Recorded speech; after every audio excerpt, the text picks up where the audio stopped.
sudah melakukan pengecekan untuk sekolah rakyat?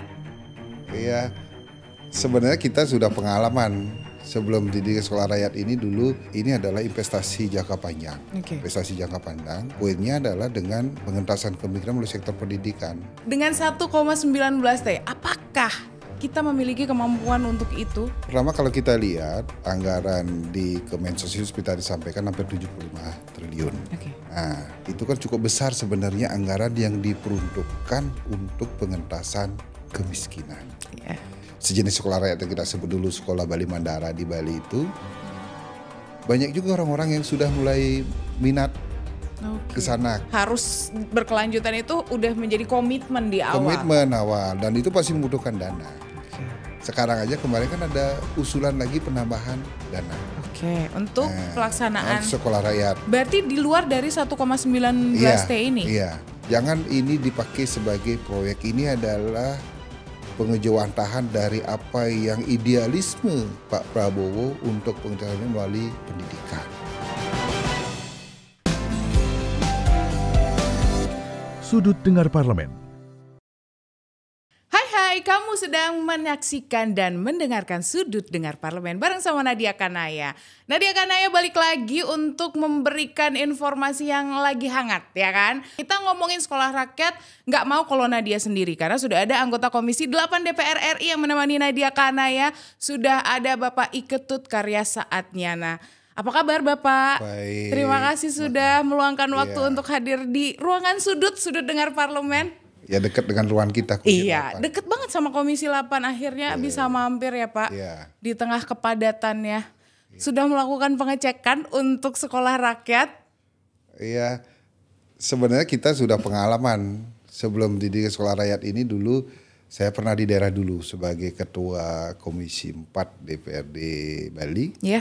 Itu awal pendirian sekolah rakyat, itu sekolah yang untuk orang miskin, kemudian berasrama dibiayai oleh pemerintah, tapi waktu itu dibiayai oleh PT Sampurna, tapi hanya setahun ditinggal setelah itu. Karena kendala tidak jelas, tapi dengan alasan karena kita membuat Perda KTR, kawasan tanpa rokok. Tapi saya mendengar-dengar juga itu karena biayanya besar.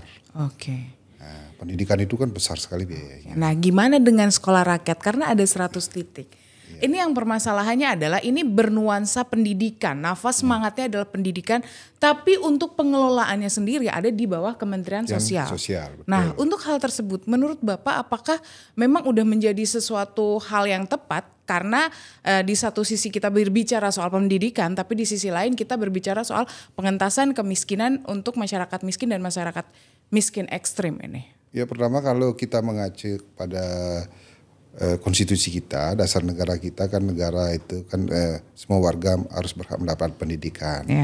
Kemudian fakir miskin ditanggung oleh negara.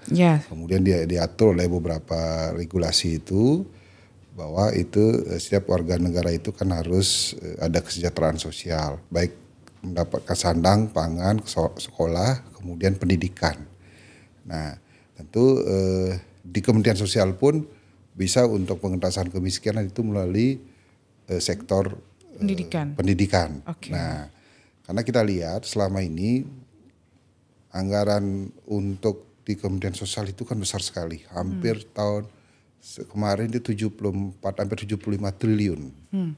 Nah, tentu kita inginkan anggaran yang begitu besar ini kan tidak ingin nanti terus-terusan itu anggaran naik terus, tapi untuk hal-hal yang pengentasan kemiskinan tentu nanti ini adalah investasi jangka panjang. Investasi jangka panjang, poinnya adalah dengan pengentasan kemiskinan melalui sektor pendidikan. Nah, karena dengan pendidikan itu tentu akan merubah nasib mereka. Nasib mereka dan kegiatan atau program yang selama ini kan hanya bersifat stimulan, dan itu kan tidak bagus. Itu terbukti sekarang banyak masyarakat selalu merendahkan derajatnya, mohon maaf ini, ketika ada bantuan itu menyatakan mereka itu tidak mampu, karena itu bersifat stimulan gratis, dan itu kan kemarin sudah rame beberapa penerima bansos itu akhirnya disalahgunakan untuk judi online. Betul. Kan seperti itu. Nah, sehingga hal-hal pendidikan ini adalah penting sekali. Karena rata-rata sekarang jujur kita akui terjadi beberapa kriminalisasi, kemudian anak-anak yang tidak bagus itu adalah dari menengah ke bawah tingkat pendidikannya. Ini kan kita tahu kalau sekolah ini dikhususkan untuk masyarakat miskin ekstrim dan masyarakat miskin. Ya. Sedangkan kita tahu gap pendidikan di Indonesia ini antara yang sekolah swasta ataupun sekolah negeri aja itu luar biasa. Dengan hadirnya sekolah rakyat ini, apakah ini tidak menimbulkan gap juga? Kita ketahui bahwa seperti tadi terjadi gap itu pertama adalah kan karena infrastruktur daripada sekolah yang masih kurang. Nah, kemudian juga tingkat ekonomi. Nah, belum lagi mereka itu gimana bisa sekolah, belum juga mereka harus bekerja. Nah, sehingga selama ini angka yang putus sekolah atau tidak sekolah dari anak-anak itu akibat faktor ekonomi dan mereka bekerja waktu mereka semestinya mengenyam pendidikan dasar. Nah, sehingga mereka itu tidak bisa mengenyam pendidikan. Nah, inilah idealnya sama waktu kami di Bali dulu, gimana sekarang untuk orang miskin itu biar cepat pengentasan kemiskinan. Nah, karena kita lihat itu kembali kepada pertama adalah kurikulum, kedua juga outputnya. Nah, outputnya setelah itu berjalan kurang lebih dari 10 tahun itu dan melamatkan 2000 siswa itu, kita lakukan visit ke keluarga itu, ternyata itu merubah kemiskinan di keluarganya. Karena mereka itu ada beberapa diterima di sekolah perguruan tinggi Munafid, kemudian mereka bekerja dan juga diterima di ABRI sipil, dan juga mereka itu memberikan pengaruh positif terhadap keluarga dan lingkungannya. Berarti ada efeknya cukup bagus di lingkungan keluarga maupun lingkungan sekitarnya ya secara keseluruhan ya. Tapi bagaimana dengan anggaran 1,19 T yang dibutuhkan untuk pengadaan sekolah rakyat? Apakah kita memiliki kemampuan yang cukup besar ini untuk menyelenggarakan sekolah rakyat? Kita jawab di segmen kedua, jadi jangan kemana-mana, tetap di Sudut Dengar Parlemen.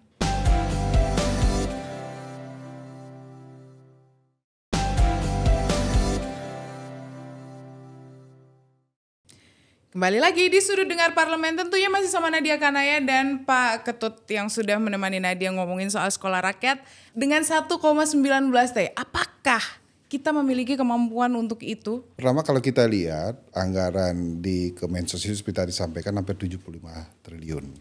Nah, itu kan cukup besar sebenarnya anggaran yang diperuntukkan untuk pengentasan kemiskinan. Nah, tentu kita tidak ingin terus-terusan nanti anggaran pengentasan kemiskinan itu kan kita lihat beberapa programnya itu seperti pemberian sembako hampir 34 triliun. Nah, kemudian ada lagi rehabilitasi, dan itu kan besar sekali. Dan itu kan belum tentu bisa untuk pengentasan kemiskinan. Seperti pemberian sembako itu kan belum tentu orang itu tidak menjadi miskin. Sehingga ini anggaran ini akan habis terus kan. Nah, tentu sampaikan awal tadi melalui pendidikan ini tentu akan merubah nasib daripada individu sendiri, orang miskin itu termasuk keluarganya.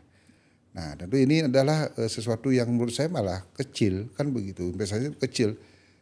Untuk 1,19 T untuk 100 titik ini berarti terhitungnya kecil? Kecil sekali, karena kalau hitung 100 titik ini kan hanya bisa 8.800 siswa. Sedangkan data dari Kementerian Pendidikan itu hampir 3,9 juta anak yang tidak mendapatkan kesempatan pendidikan karena ekonomi miskin. Nah, tentu ini masih sangat jauh sekali. Masih sangat jauh sekali, makanya saya sering sampai katakan 3 periode 4 periode pun ini nggak selesai nanti untuk kalau hanya berpatokan baru 100 kan begitu. Bali saja daerah kami itu daerah tingkat kemiskinannya paling rendah secara nasional. Yeah. Itu sekarang ada 2.000 alumni. Tiap tahun itu sekitar 300 siswa dari SMA dan SMK itu masih banyak juga orang tidak mampu yang belum mendapatkan kesempatan pendidikan. Makanya kabupaten-kabupaten yang lain itu minta biar saya dibuatkan sekolah sejenis sekolah rakyat ini sehingga mereka tuh bisa ditanggung. Pertama adalah mereka diasramakan, kemudian diberikan makan 3 kali, kemudian pendidikan yang layak, fasilitas pendidikan. Nah, ini di Bali ini kan barunya ada 1 saja, dan di kabupaten yang lain itu kan ada juga orang miskin. Nah, itu apalagi di daerah-daerah yang lain. Daerah yang lain tingkat kemiskinan masih tinggi, kemudian geografi yang begitu luas. Nah, sehingga ini sebenarnya ya sesuatu yang mungkin menurut saya ini baru pilot project saya lihat. Oke, tapi dengan anggaran 1,19 itu sebenarnya anggaran yang memang sudah dimiliki Kementerian Sosial. Iya. Berarti ada alih fungsi dari bansos atau mungkin anggaran bantuan yang lainnya dipindahkan ke sekolah rakyat atau bagaimana skemanya? Itu spesial khusus untuk anggaran sekolah rakyat saja. Oke, berarti artinya sekolah rakyat ini tidak menggeser bantuan-bantuan yang diberikan pemerintah dari pemerintah kepada orang miskin itu sendiri. Oke. Kecuali anak itu yang selama ini mendapatkan fasilitas seperti PIP, KIP. Nah itu karena sudah ditanggung, otomatis mereka itu tidak mendapatkan lagi. Tapi keluarganya tetap. Karena kemarin kita tekankan, kan kemarin ada pernyataan ketika nanti anak itu sudah sekolah rakyat itu kan dihilangkan haknya. Iya. Nah, tapi tidak, keluarganya tetap. Karena bagaimanapun di keluarganya itu kan masih statusnya miskin dan sebagainya, itu kan perlu harus mendapat bantuan-bantuan yang lain dari Kementerian Sosial maupun kementerian yang lain. Oke, nah nanti untuk skemanya ini berarti kita tahu Pak kalau selama ini kendala data itu masih sangat simpang siur di Indonesia. Betul. Nah untuk transfer antara ini yang tadinya mendapatkan KIP atau PIP ini untuk kemudian masuk ke sekolah rakyat. Skemanya seperti apa? Jangan sampai nih nanti ada case yang tiba-tiba jadi miskin atau tiba-tiba dapat double gitu. Yang seharusnya bisa dialokasikan ke yang lain justru ini mendapatkan double. Iya. Pertama ini kan kita selalu dorong data sentral pendataan itu lebih cepat kan begitu. Kemudian kita kebetulan sekarang lagi pembahasan undang-undang statistik. Nah, nanti itu kan datanya bersifat tunggal. Nah, sehingga validasi data ini sangat penting sekali. Karena selama ini untuk tindakan terhadap bantuan sosial itu kadang-kadang menggunakan beberapa data. Contoh data BSU aja memakai data yang penerima peserta BPJS Ketenagakerjaan. Nah ini kan berarti datanya masih simpang siur. Kemudian terjadi juga selama ini kan di pengumpulan data itu kadang-kadang di tingkat daerah itu mereka itu hanya tidak ada mau memperbaiki dan lebih cenderung karena sekarang dapat bantuan. Nah, itu lebih cenderung memasukkan famili, keluarga atau kan begitu. Nah, ini yang harus divalidasi. Maka dari itu inilah yang pentingnya karena kita pengalaman juga waktu begitu outputnya sangat bagus. dan kemudian membuat perubahan yang begitu besar terhadap keluarga itu ketika sudah masuk di sejenis sekolah rakyat yang kita sebut dulu Sekolah Bali Mandara di Bali itu. Banyak juga orang-orang yang sudah mulai minat ke sana karena itu kan satu gratis, kemudian karena itu sifatnya 24 jam dia, kemudian fasilitasnya bagus, kemudian tidak hanya karakter juga, kemudian outputnya bagus. Banyak juga orang-orang yang ternyata yang punya kemampuan ekonomi pingin menyekolahkan di sana. Nah ini bergeser dong ininya. Iya, bergeser. Semangatnya untuk pengentasan miskin dan miskin ekstrim ini jadi. Ya, makanya inilah pentingnya. Pertama adalah database. Kemudian, nah yang menjadi itu adalah visitnya. Ini yang harus ada jelas visitnya. Pertama itu harus jangan hanya menerima laporan saja. Yang menjadi kekhawatiran kita ini kan antar kementerian, antar KL. Kalau di daerah itu kan pemerintah daerah yang bertugas untuk melakukan khususkan itu sehingga tahu kan takutnya nanti pegawainya dari pusat dan sebagainya. Dia itu nanti hanya menerima laporan. Tapi nggak cek secara langsung. Wow. Kan tidak mungkin orang itu sudah bersekolah, sudah dia selama kan dikeluarkan kan tidak mungkin. Ternyata anaknya, jadi panjang ya Pak. Apalagi nanti ada juga, apalagi sekarang dengan adanya media sosial gampang sekali. Loh, dia kok dapat anak saya yang orang miskin. Nah ini yang menjadi catatan yang harus dilakukan oleh Kementerian Sosial. Nah ini memang semangatnya adalah untuk mengentaskan miskin dan miskin ekstrim. Jadi yang memang punya kemampuan ya janganlah ya kalau masih bisa melakukan memberikan pendidikan secara langsung dari orang tuanya, kemampuan orang tuanya, ya kenapa harus ke sekolah rakyat ya kan? Nah kita masih membahas soal sekolah rakyat karena di Bali juga ada nih. Kita nanti akan membahasnya di segmen ketiga, jadi jangan kemana-mana, tetap di Sudut Dengar Parlemen.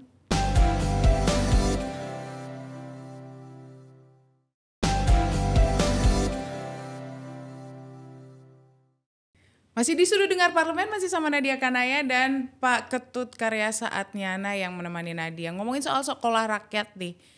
Pak, tapi kalau kita lihat tantangannya begitu luar biasa nih ya kan. Tadi kayak yang tiba-tiba ingin masuk sekolah rakyat, kemudian dengan jangkauannya walaupun semangatnya untuk ada di 100 titik, itu pun ternyata hanya kalau kita hitung berarti kita baru mengentaskan sekitar 0,00 sekian persen ya kan dari jumlah kemiskinan yang ada di Indonesia.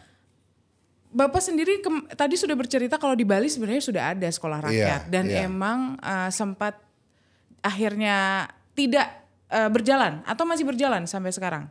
Berjalan. Oke, tapi biayanya dari APBD. Oke, nah murni dari pemerintah daerah. Artinya ini ada kekuatan ekonomi yang harus dipastikan untuk terus berjalan. Untuk membiayai ini. Seperti tadi saya sampaikan, ini kan investasi jangka panjang.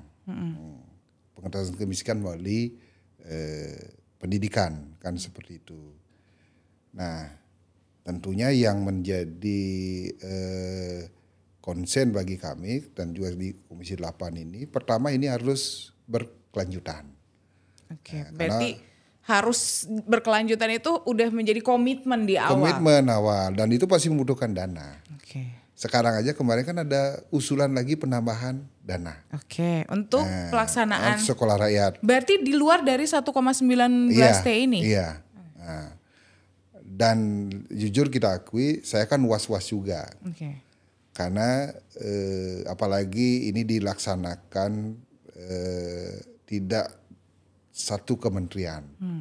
Makanya kemarin kan teman-teman di Komisi 10 kan minta kenapa tidak di Kementerian Pendidikan. Nah, kalau sekolah rakyat di Bali itu kan sepenuhnya dilakukan oleh pemerintah daerah di bawah Dinas Pendidikan. Nah, sehingga kan begitu kontrolnya begitu bagus. Nah, di sini kan infrastruktur rencananya kan membangun rehab dan sebagainya itu Kementerian PU. Nah, kemudian pengangkatan guru dan sebagainya Menpan RB. Kemudian kurikulum ada di Kementerian Pendidikan. Nah, kemudian juga untuk masalah Dewan Guru dan sebagainya itu di pemerintah daerah. Nah, ini kan memberikan tantangan yang cukup, apalagi ini baru awal dan anggarannya itu besar. Jangan ini dipakai sebagai proyek, ini adalah pengejawantahan dari apa yang idealisme Pak Prabowo untuk pengetahuan melalui pendidikan. Nah, kita wanti-wanti ini.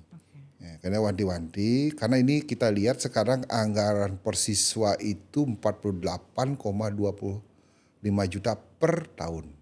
48,25 juta per tahun per orang. Nah, ini kan anggarannya cukup besar, ada pengadaan laptop, biaya makan 3 kali, asrama dan sebagainya.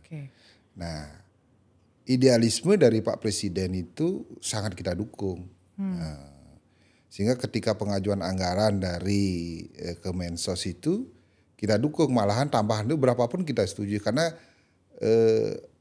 ini sebenarnya yang diinginkan oleh masyarakat miskin itu sendiri. Terbukti seperti saya pakai tadi di Bali itu ada sekolah Bali Mandara itu ada 2.000 alumni itu sekarang itu sudah mengalahkan sekolah-sekolah negeri umum berkualitas lain karena outputnya yang dihasilkan sangat luar biasa.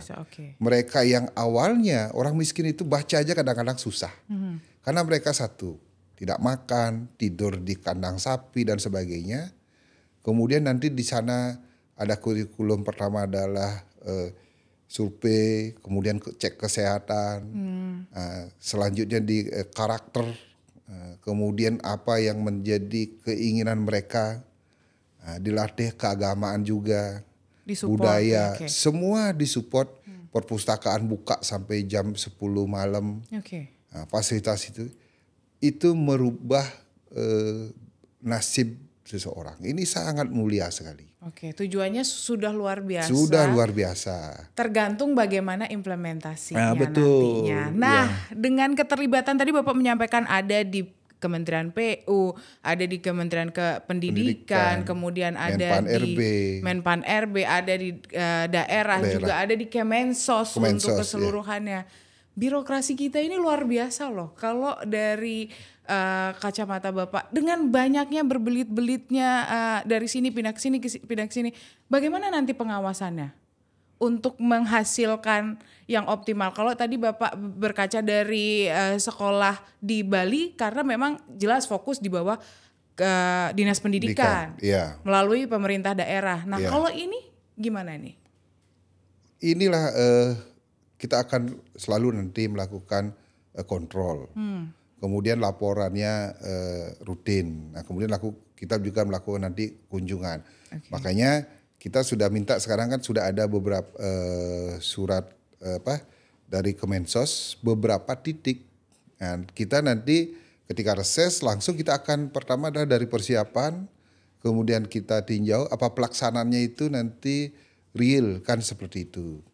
Nah, real, kemudian nanti kita evaluasi. Berarti nanti untuk di akhir periode pendidikan mungkin di Juni atau Juli. Dan kemudian kita nanti kan ada pengawas independen juga nanti. Ada pengawas independen. Kemudian ada dari melibatkan perguruan tinggi, Litbang dan sebagainya untuk nanti evaluasi terhadap perkembangan daripada sekolah rakyat ini. Seperti tadi anggaran 1,19 itu kalau urusan pengentasan kemiskinan yang selama ini biar jangan hanya dipakai proyek. Nah, jangan, kasihan orang miskin itu kan selalu dipakai proyek kadang-kadang kan seperti itu. Orang miskin, agama itu jangan sebagai proyek untuk kepentingan individu. Nah, kepentingan kan selama ini jujur saja, saya mohon maaf ini Komisi 8 kan sering ribut masalah haji dan sebagainya kan gitu. Di pendidikan juga kita inginkan adalah bahwa walaupun saya dari PD Perjuangan, tapi kan mendukung program yang sangat bagus sekali. Nah, sehingga idealisme ini harus dilakukan betul-betul konsisten untuk pengentasan kemiskinan masalah anggaran itu saya kira dengan 3.400 ini sekian triliun ini kecil sekali dan ini kan investasi jangka panjang untuk pengentasan kemiskinan. Oke. Terakhir beri saya waktu ya untuk menutup ini. Apa yang nantinya akan Bapak tekankan ketika ketemu dengan Kementerian Sosial dan membahas terkait sekolah rakyat ini? Pertama adalah tentu kita ingin nanti regulasi yang jelas untuk keberlanjutan. Nah, jadi nggak berhenti di sini aja. Nggak berhenti di sini, tapi itu harus didukung dengan regulasi. Apa dalam bentuk undang-undang, peraturan presiden ataupun sejenisnya. Nah, kemudian juga harus ada suatu evaluasi. Evaluasi. Nah, kemudian juga harus lebih banyak juga nanti melibatkan pemerintah daerah. Karena untuk orang miskin dan sebagainya itu ada pemerintah daerah yang tahu. Dan jangan nanti single fighter untuk kemiskinan suara rakyat ini. Seperti tadi 4 periode pun Prabowo kalau hanya dengan anggaran sekian nggak akan kelar-kelar. Kemiskinan iya tentu ini harus bekerja sama nanti dengan pihak swasta dan pemerintah daerah juga. Karena selama ini kan sudah beberapa, di Jawa Tengah juga sudah ada. Di Bali juga sudah ada. Sehingga pemerintah daerah itu nanti kalau targetnya 2.000 mungkin pemerintah 200, pemerintah 100, swasta dan pemerintah daerah lagi 100. Nah, sehingga ini cepat nantinya untuk anak yang tidak punya kesempatan, orang miskin itu memperoleh pendidikan yang sama dengan warga yang tidak miskin. Baik, terima kasih Bapak Iketut Karya Saatnyana untuk waktunya dan informasinya yang sudah dibagi kepada pendengar dan pemirsa Sudut Dengar Parlemen. Terima kasih juga yang sudah mendengarkan dan menyaksikan. Terus saksikan Sudut Dengar Parlemen di setiap episodenya hanya di TVR Parlemen. Akhir kata saya Nadia Kanaya, Pak Ketut Karya Saatnyana dan kerabat kerja yang bertugas undur diri. Sampai ketemu di next episode. Bye. Terima kasih ya TV Parlemen. Terima kasih ya Bapak. Luar biasa.